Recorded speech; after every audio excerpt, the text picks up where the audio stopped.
آئیے پہلے دیکھتے ہیں رسول پاک کا گھر کیسا ہے.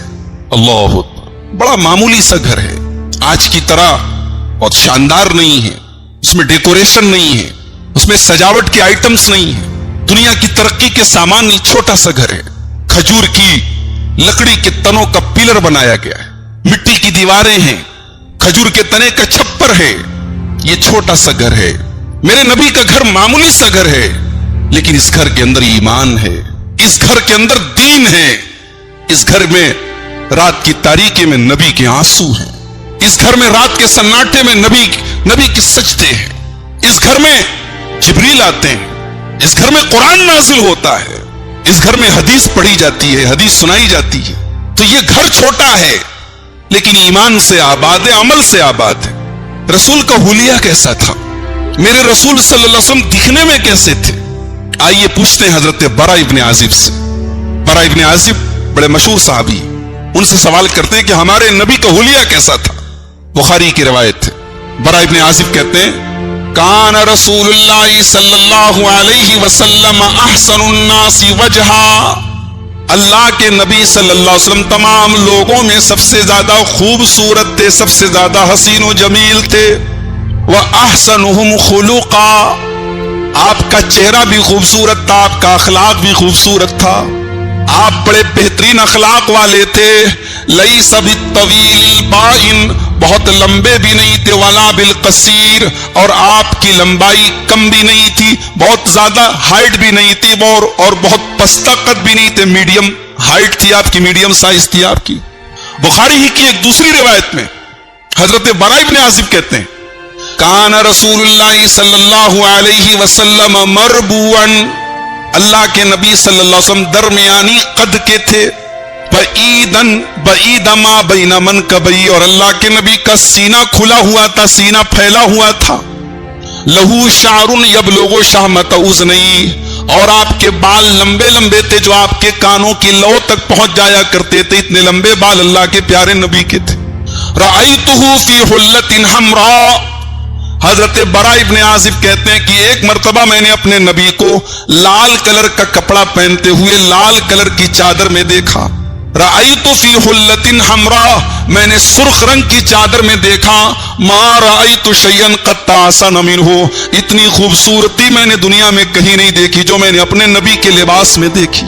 انس ابن مالک کہتے ہیں ما مسست بیدی دیباجا ولا حریرا ولا شیئا الین من کف رسول اللہ صلی اللہ علیہ وسلم. میں نے اپنے نبی کی ہتھیلی سے زیادہ ملائم کوئی ریشم نہیں دیکھا. دنیا کا کوئی ریشم اتنا سافٹ نہیں ہوتا ہے، اتنا ملائم نہیں ہوتا ہے جتنا میرے نبی کی ہاتھوں کی ہتھیلی تھی. ولا شممت رائحۃ اطیب من ریح رسول اللہ صلی اللہ علیہ وسلم.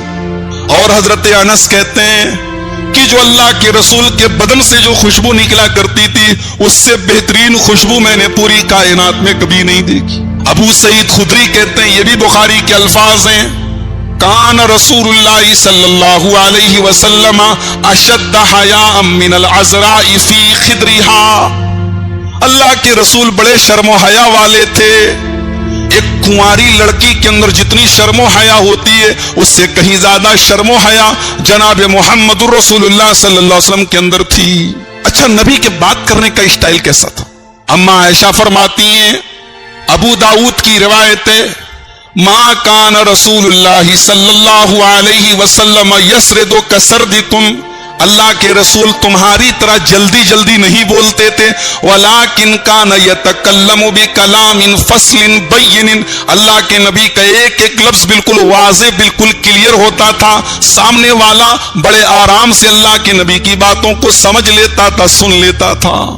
حضرت نعمان ابن بشیر کہتے ہیں کان رسول اللہ صلی اللہ علیہ وسلم یعید الکلمۃ لتعقل عنہ. اللہ کے نبی جب کوئی بات کہتے تھے تو دوہرا دیتے تھے، ریپیٹ کر دیتے تھے تاکہ سامنے والا آپ کی بات کو سمجھ لے.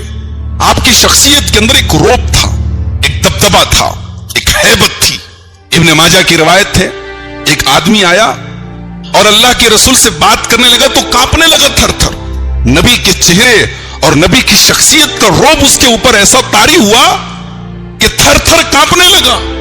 اللہ کے پیارے حبیب صلی اللہ علیہ وسلم نے فرمایا خوّن علیکا، اطمینان رکھو، لست بملکن، میں کوئی بادشاہ نہیں ہوں، انما انا ابن رعت، انا ابن امرأت تاکل القدید، میں ایک ایسی عورت کا بیٹا ہوں جو سوکھا گوشت کھاتی تھی، میں کوئی بہت بڑے خاندان، بہت پیسے والی، بہت امیر کوئی ملکہ کا بیٹا نہیں ہوں، میں ایسی عورت کا بیٹا ہوں جو سوکھا گوشت کھاتی تھی، ڈرو نہیں، میں بادشاہ نہیں ہوں۔ یعنی اللہ کے نبی صلی اللہ علیہ وسلم اپنی گفتگو میں لحاظ رکھتے تھے، کون کیسا ہے اس کے لحاظ سے بات کرتے تھے۔ اب آئیے اپنے رسول کے گھر میں چلتے ہیں، یہ نبی کا گھر ہے، نبی کے گھر میں کوئی تصویر نہیں ملے گی آپ، اس لیے کہ نبی کا فرمان ہے لا تدخل الملائکۃ بیتا فیہ کلب ولا صورہ، جس گھر میں کتے ہوں اور جس گھر میں تصویریں ہوں اس گھر میں اللہ کے فرشتے نہیں آتے۔ نبی کا گھر آپ کو تصویروں سے پاک ملے گا۔ اما عائشہ فرماتی ہیں ایک مرتبہ میں نے اپنے گھر کی دہلیز پر ایک پردہ لٹکایا، پردے میں تصویریں بنی ہوئی تھی، ڈیزائن بنے ہوئے تھے۔ اللہ کے پیارے نبی صلی اللہ علیہ وسلم آئے اور یہ پردہ دیکھتے ہی آپ کا چہرہ غصے سے لال ہو گیا، آپ نے اس پردے کو پھاڑ دیا اور کہا کہ اے عائشہ تمہیں پتہ نہیں ہے کہ اس قسم کی تصویریں جس گھر میں ہوتی ہیں اس گھر میں اللہ کی رحمت کے فرشتے نہیں آتے۔ تو نبی کے گھر میں تصویریں نہیں ہیں، نبی کے گھر میں ہے کیا؟ ایک معمولی سا بستر ہے، چند ضرورت کے برتن ہیں، ضرورت کے سامان ہیں۔ حضرت انس بن مالک ایک مرتبہ ایک لکڑی کا پیالہ دکھا رہے تھے صحابہ کو، تابعین کو، ابو داؤد کی ترمذی کی روایت، ایک لکڑی کا پیالہ دکھایا، موٹا لکڑی کا پیالہ تھا، کہا یہی وہ پیالہ ہے جس میں اللہ کے رسول پانی پیا کرتے، یہی وہ پیالہ ہے جس میں اللہ کے نبی صلی اللہ علیہ وسلم دودھ پیا کرتے، اور اللہ کے نبی جب پیتے تھے کوئی چیز تو 3 سانسوں میں پیتے تھے، اور وہ سانس آپ باہر لیتے تھے، آپ نے پانی کے اندر، برتن کے اندر سانس لینے سے اور پھونک مارنے سے منع کیا ہے۔ تو یہ اللہ کے رسول کا برتن تھا۔ بستر کیسا تھا؟ اما عائشہ کہتی ہیں اللہ کے رسول صلی اللہ علیہ وسلم کا بستر جو تھا من ادم حشوہ لیف، آپ کا جو تکیہ تھا وہ چمڑے کا تھا جس کے اندر کھجور کے پتے بھرے ہوئے تھے، ایک معمولی سی چٹائی تھی جس پر اللہ کے نبی لیٹا کرتے تھے۔ کبھی کبھی اس چٹائی پر لیٹنے کی وجہ سے محسن انسانیت محمد الرسول اللہ صلی اللہ علیہ وسلم کے بدن کے اوپر آپ کی پیٹھ پر نشان پڑ جاتے تھے۔ صحابہ کرام نے ایک مرتبہ عرض کیا یا رسول اللہ لو اتخذنا لک وسادۃ، اے اللہ کے نبی آپ تو تمام انسانوں کے سردار ہیں، سارے نبیوں کے سردار ہیں، دنیا کے معمولی بادشاہ بھی آرام دہ بستروں پہ، گدوں پہ، تکیوں پہ لیٹتے، اور آپ اتنے معمولی بستر پہ لیٹتے ہیں۔ اللہ کے پیارے نبی جواب دیتے ہیں ما لی ولی دنیا، اے میرے صحابہ میرا دنیا سے کیا لینا دینا ہے، میرا دنیا سے کیا تعلق ہے، ما انا الا کراکب استظل تحت شجرۃ ثم راح فترکها، اے میرے صحابہ میں تو اس مسافر کی طرح ہوں جو سفر پہ نکلا ہے اور ایک پیڑ کے نیچے آرام کر رہا ہے، ایک درخت کے نیچے آرام کر رہا ہے، تھوڑی دیر آرام کرتا ہے پھر اپنی منزل کی طرف بڑھ جاتا ہے۔